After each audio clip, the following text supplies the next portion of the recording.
आज हम 11th सब चैप्टर स्टार्ट किया है। तो इसमें हम सबसे पहले बेसिक कॉन्सेप्ट्स की बात करेंगे, जनरल बातें जो जिसमें बच्चों को ना कन्फ्यूजन होती हैं। तो रिएक्शन ऑफ फोटोसिंथेसिस, इससे हम स्टार्ट करेंगे। रिएक्शंस ऑफ फोटोसिंथेसिस, इसमें क्या होता है कि फोटोसिंथेसिस है ना, उसका बेसिक कॉन्सेप्ट है कि हमने गैस से बनाना होता है ग्लूकोज। ये क्या है? गैस से ग्लूकोज, गैस से हमने बनाना होता है ग्लूकोज। अब जो गैस है वो कौन सी होती है? वो होती है कार्बन डाइऑक्साइड, ठीक है। और ग्लूकोज तो ग्लूकोज ही होता है, C6H12O6। गैस से हमने ग्लूकोज बनाना होता है, इसको कहते हैं फोटोसिंथेसिस। अब हम तो गैस से ग्लूकोज नहीं ना बना सकते, और ये जो प्लांट्स वगैरह हैं यही ग्लूकोज से गैस से ग्लूकोज बनाएंगे। अब गैस हमारे पास कार्बन डाइऑक्साइड है और ग्लूकोज हमारे पास ये फॉर्म है, मैंने बता दिया आपको। अब इसमें अकेली कार्बन डाइऑक्साइड नहीं होती, इसमें होता है अब वाटर भी यूज़ करते हैं प्लांट, तो फिर जाके बनता है ग्लूकोज और साथ में रिलीज होती है ऑक्सीजन। ये हमारे पास रिएक्शन है बेसिक उसका फोटोसिंथेसिस का, ठीक है। अब इसमें मैंने आपको बताया कि बच्चे कन्फ्यूज होते हैं कि ये ऑक्सीजन कहाँ से रिलीज़ होती है। अब मैंने आपको पहले बता दिया कि जो गैस है उससे ग्लूकोज बनना है, तो उसमें गैस क्या है? Carbon dioxide. तो कार्बन डाइऑक्साइड क्या बनेगा? ग्लूकोज। और दूसरा मैंने आपको बताया कि जो वाटर है तो उससे क्या बनेगा? उससे हमारे पास बनेगा ये ऑक्सीजन।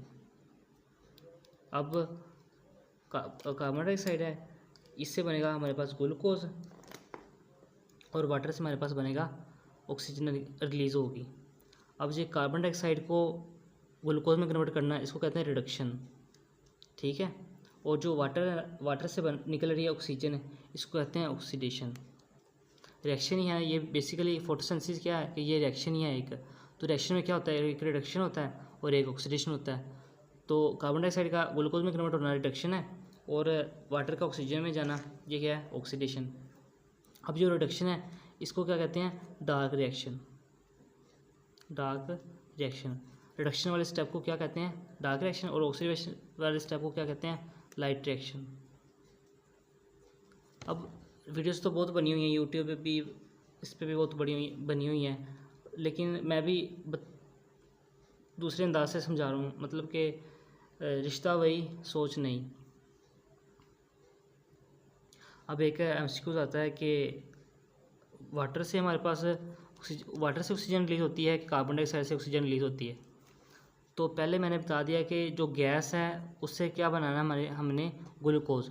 तो यहाँ पे आपने याद करना है कि गैस से गैस नहीं बनती, गैस से गैस नहीं बनती, यानी कि ये वाला बिल्कुल ही रॉन्ग हो जाएगा। तो ये हमारे पास करेक्ट हो जाएगा कि वाटर से ऑक्सीजन बनती है, या दूसरे अल्फाज में कि गैस से ग्लूकोज। अब मैं आपको इसकी डिवीजन में बताता हूँ कि कार्बन डाइऑक्साइड प्लस वाटर बन गया हमारे पास ग्लूकोज, और ऑक्सीजन रिलीज होगी। अब इसमें इसकी में ये हमारे पास डार्क रिएक्शन है ये वाला, और ये हमारे पास वाटर वाला लाइट रिएक्शन है।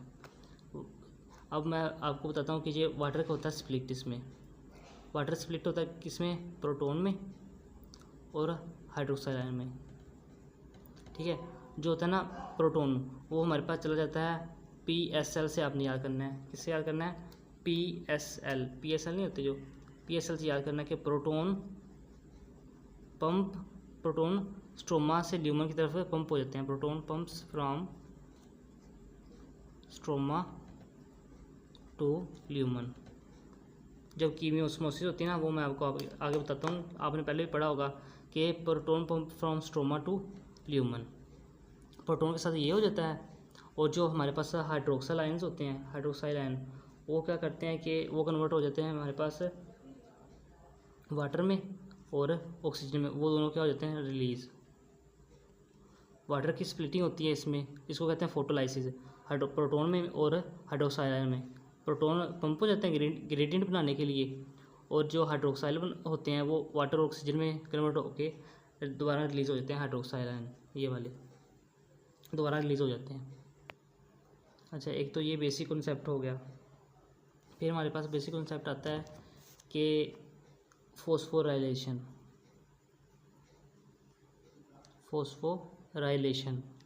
फोस्फोराइलेशन क्या होता है कि ADP का कन्वर्ट होना ATP में, ADP का कन्वर्ट होना ATP में, इसको कहते हैं फोस्फोराइलेशन। अब इसके आगे दो टाइप्स हैं। अब तो पता चल गया ना कि फोस्फोराइलेशन क्या होता है, ADP को ATP में कन्वर्ट करना। अब इसकी मैं अगर दो डिवीजन्स बनाऊं इसकी फोस्फोराइलेशन की, ये हो गया फोस्फोराइलेशन। फोस्फोराइलेशन के आगे दो टाइप्स हैं, एक हमारे पास होती है सबस्ट्रेट लेवल फोस्फोराइलेशन, ठीक है, और एक होती है हमारे पास ऑक्सीडेटिव फोस्फोराइलेशन। एक हमारे पास आ गई सबस्ट्रेट लेवल फोस्फोराइलेशन और एक हमारे पास आ गई ऑक्सीडेटिव फोस्फोराइलेशन। जो होती है ना पहले वाली सबस्ट्रेट लेवल फोस्फोराइलेशन, इसमें क्या होता है कि ADP कन्वर्ट होता है directly into ATP without any carrier और कुछ भी, मतलब सीधा डायरेक्टली कन्वर्ट हो जाता है ATP में, तो उसको हम कह देते हैं सबस्ट्रेट लेवल फोस्फोराइलेशन। और जो हमारे पास होती है ऑक्सीडेटिव फोस्फोराइलेशन, इसमें क्या होता है कि जो ADP होता है वो कन्वर्ट होता है ATP में। है तो टाइप उसकी है ना, फोस्फोराइलेशन की टाइप ही है ना, तो होना तो यही है, but in the presence of electron carrier, यानी कि NAD या FAD, इलेक्ट्रॉन कैरियर हैं ये दोनों। अगर इनकी प्रेजेंस में ADP ATP में कन्वर्ट हो रही है तो उसको हम कह देंगे ऑक्सीडेटिव फोस्फोराइलेशन, और अगर डायरेक्टली हो रही है तो उसे हम कह देंगे सबस्ट्रेट लेवल फोस्फोराइलेशन। ये आपने दो इसकी ना टाइप्स याद करनी है, directly convert substrate level in the presence of NADH या FADH, तो ऑक्सीडेटिव फोस्फोराइलेशन। नेक्स्ट हमने बात करनी है डार्क रिएक्शन और लाइट रिएक्शन की। पहले मैंने आपको क्वेश्चन की बताइए कि गैस से हमने बनाना है ग्लूकोज, ये क्या है, गैस से ग्लूकोज, ये हमारे पास डार्क रिएक्शन है in the presence of water, और यहाँ पे ठीक है ऑक्सीजन, ये हमारे पास लाइट रिएक्शन है वाटर से ऑक्सीजन। अब यहाँ पे इसकी बैलेंसिंग देखो कि यहाँ पे अगर 12 लगा होगा ना तो यहाँ पे हम 6 वाटर निकाल देंगे, ठीक है, बैलेंसिंग के लिए। अगर यहाँ पे 6 वाटर लगे होंगे ना, 6 वाटर के मालिक्यूल, तो हमने वाटर यहाँ पे नहीं निकालना, ठीक है। ये बैलेंसिंग का थोड़ा इशू होता है कि यहाँ पे 12 अगर लगे ना वाटर के मालिक्यूल तो 6 एलिमिनेट हो जाएंगे for the sake of simplicity, और यहाँ पे अगर 6 लगे होंगे तो हमने कोई भी एलिमिनेट नहीं करना। अब डार्क रिएक्शन और लाइट रिएक्शन में बेसिक डिफरेंस आपको बताता हूँ। लाइट रिएक्शन लाइट पे डिपेंड करता है, और डार्क रिएक्शन, लाइट रिएक्शन क्या है कि हमारे पास वाटर से ऑक्सीजन का बनना, ये हमारे पास लाइट रिएक्शन है। और डार्क रिएक्शन क्या है कि कार्बन डाइऑक्साइड से ग्लूकोज का बनना। लाइट रिएक्शन होता है in the presence of light, directly use करता है लाइट को, डायरेक्टली यूज़ करता है लाइट को, और ये डायरेक्टली नहीं करता। पहला डिफरेंस हो गया। दूसरा डिफरेंस होता है कि ये प्रोड्यूस करता है ATP को एंड NADPH को प्रोड्यूस करता है, और ये इसको यूज़ करता है। ये प्रोड्यूस करेगा, ये यूज़ करेगा। दूसरा डिफरेंस हो गया। अब तीसरा डिफरेंस क्या है कि ये डे टाइम होता है, मतलब जब लाइट रिएक्शन है, जब लाइट होगी तो तभी होगा ना, लाइट के बगैर तो लाइट रिएक्शन नहीं ना होगा। तो और ये डार्क रिएक्शन कब होता है, ये डे में भी होता है और नाइट में भी होता है। वो मैं जब आगे पढ़ाऊँगा तो तफसील से आपको बताऊँगा, अभी आपने इतना ही रखना है याद। अब जो लाइट रिएक्शन होता है ये होता है थैलाकोइड मेम्ब्रेन पे, थैलाकोइड मेम्ब्रेन या ग्रेना जो होते हैं उसमें होता है। अगर ये हमारे पास ये वाला MCQ होना ना हो थैलाकोइड मेम्ब्रेन वाला, तो हम फिर ग्रेना पे जाते हैं। और ये जो होता है डार्क रिएक्शन, ये हमारे पास होता है स्ट्रोमा ऑफ द क्लोरोप्लास्ट में, स्ट्रोमा में। ये हमारे पास बेसिक डिफरेंस है लाइट रिएक्शन और डार्क रिएक्शन के। मैं आपको एक दफ़ा दोबारा बताता हूँ। ये हमारे पास लाइट रिएक्शन है और ये डार्क रिएक्शन, वाटर से ऑक्सीजन लाइट और कार्बन डाइऑक्साइड से ग्लूकोज डार्क रिएक्शन। सब अब एक MCQ आता है कि ये वाला MCQ कितनी दफ़ा आया हुआ MD-CAT में, और most important step of the light reaction is the generation of ATP, मतलब कि NADPH से ज़्यादा इंपॉर्टेंट होती है ATP। तो most important step of the light reaction is the generation of ATP। एक और यहाँ पे छोटा सा कंसेप्ट है कि NADPH और NADH में क्या डिफरेंस होता है। तो ना बेसिक सा डिफरेंस आपको मैं बताता हूँ कि जो NADPH होता है ना, P वाला, ये होता है रिड्यूसिंग एजेंट, और ये रिड्यूसिंग एजेंट नहीं होता, ये क्या होता है, इलेक्ट्रॉन कैरियर, ठीक है। और ये होता है P से ना, यहाँ पे P है तो यहाँ पे हम आपको याद करना पड़ेगा कि ये प्लांट में होता है, यानी कि फोटोसिंथेसिस में होता है P से फोटोसिंथेसिस, और ये होता है रेस्पिरेशन में। फोटोसिंथेसिस कहाँ होती है, क्लोरोप्लास्ट में, यानी कि ये जो NADPH है ये क्लोरोप्लास्ट में होगा, और रेस्पिरेशन कहाँ पे होती है, NADH कहाँ पे होगा, माइटोकॉन्ड्रिया में। अब वो फंसा नहीं सकता यहाँ पे, रिड्यूसिंग एजेंट कह देगा तो PA वाला, और इलेक्ट्रॉन कैरी कह देगा तो NADH। अगर वो फोटोसिंथेसिस कह दे तो फिर भी P, अगर वो क्लोरोप्लास्ट कह दे तो फिर भी P आएगा, NADPH। इसके हम MCQs करते हैं, बेसिक कॉन्सेप्ट पे MCQs बेस्ड हैं, तो आपने कोशिश करनी है वीडियो स्टॉप कर देनी है और ना खुद इसको सोल्व करना है। अच्छा, पहला MCQs क्या है कि ये फिलिंग द ब्लैंक दिए ऑक्सीजन और ये ग्लूकोज।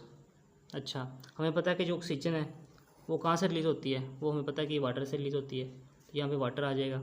अच्छा, और ग्लूकोज है, ग्लूकोज कहाँ से बनता है, मैंने बताया था कि गैस से ग्लूकोज, तो गैस कहाँ पे आनी है, गैस मतलब कार्बन डाइऑक्साइड यहाँ पे आ जाएगी, वाटर और कार्बन डाइऑक्साइड का जो आंसर आ जाएगा। अच्छा, MCQs कौन सा सही होगा, पहले में 6 वाटर, अब देखो इसमें मैंने बैलेंसिंग का थोड़ा इशू बनाया हुआ है। अब देखो ये 6 उसने वाटर निकाले हुए हैं, 6 वाटर निकाले हुए हैं ना, तो मैंने बताया अगर 6 निकाले हुए तो यहाँ पे वाटर कितने आएंगे, 12, तो 12 वाला ढूंढ लो यहाँ पे, पहले दोनों में से आएगा ये वाला, ठीक है, पहले 12 और यहाँ पे 6 उसने निकाले हुए हैं, तो इसी वजह से हमने यहाँ पे 12 लिख दिया है। अच्छा, नेक्स्ट आंसर को देखते हैं। During chemiosmosis the proton makes a gradient, the pumping of proton will from, अच्छा, in light reaction of photosynthesis. अब देखो ये वाला MCQ 2019 में आया था, MD कैट में, MD कैट 2019 का हुआ था, उसमें आया था। अब पंपिंग का पूछ रहा है, उसमें पूछ रहा है फोटोसिंथेसिस में, तो मैंने आपको याद कराया था PSL, pumping from stroma to lumen, pumping from stroma to lumen. अब इसमें ल्यूमन टू स्ट्रोमा गलती, ये उल्टा लिख दिया उसने, ये है स्ट्रोमा टू ल्यूमन। अब नेक्स्ट MCQ देखो, मैट्रिक्स टू इंटरमेम्ब्रेन स्पेस और इंटरमेम्ब्रेन स्पेस टू मैट्रिक्स। अब ये इसमें रेस्पिरेशन में लिख दिया उसने, रेस्पिरेशन का ये जो दोनों MCQs ना ये उसमें होते हैं माइटोकॉन्ड्रिया में। जब वो मैं आपको कराऊंगा ना तब ये MCQs आपको मैं इजीली एक्सप्लेन कर दूंगा। इसके MCQs ये नहीं बने वैसे, इसका बीटा ऑप्शन ठीक है। अच्छा, डार्क रिएक्शन अकर्स, अब ये वाला MCQs मैंने आपको बताया during day time, during night time, when ATP। अब डे टाइम में होता है, नाइट टाइम में भी होता है, तो और बोथ का ऑप्शन हमारे पास है ही नहीं, तो हम किस पे जाएंगे, इस पे जाएंगे, when ATP and NADPH present, मतलब जब भी ये प्रेजेंट होंगे तब डार्क रिएक्शन नहीं हो जाना है, नाइट हो या डे हो। अच्छा, विच ऑफ नेक्स्ट MCQ देखते हैं, which of following is reducing agent used in photosynthesis. अब फोटोसिंथेसिस कहा है उसने, तो हम P वाले पे जाएंगे, NADPH, ये वाला NADPH। ये मैंने MCQs बेसिक है अभी मैंने करवाया है। अभी इंशाल्लाह जब नेक्स्ट मूव करेंगे ना तो मैं आपको अच्छी तरह डायग्राम की मदद से ना MCQs भी सोल्व करवाऊंगा, और ये मैं सोल्व करवाऊंगा आपको डायग्राम से अच्छी तरह, जब लाइट रिएक्शन और डार्क रिएक्शन अच्छी तरह करेंगे। तो आपको अगर कोई टॉपिक समझना हो तो आप मुझे कमेंट लिख दे करें, कमेंट लिखने में कुछ नहीं होता, तो आप कर दिया करें कमेंट। अगर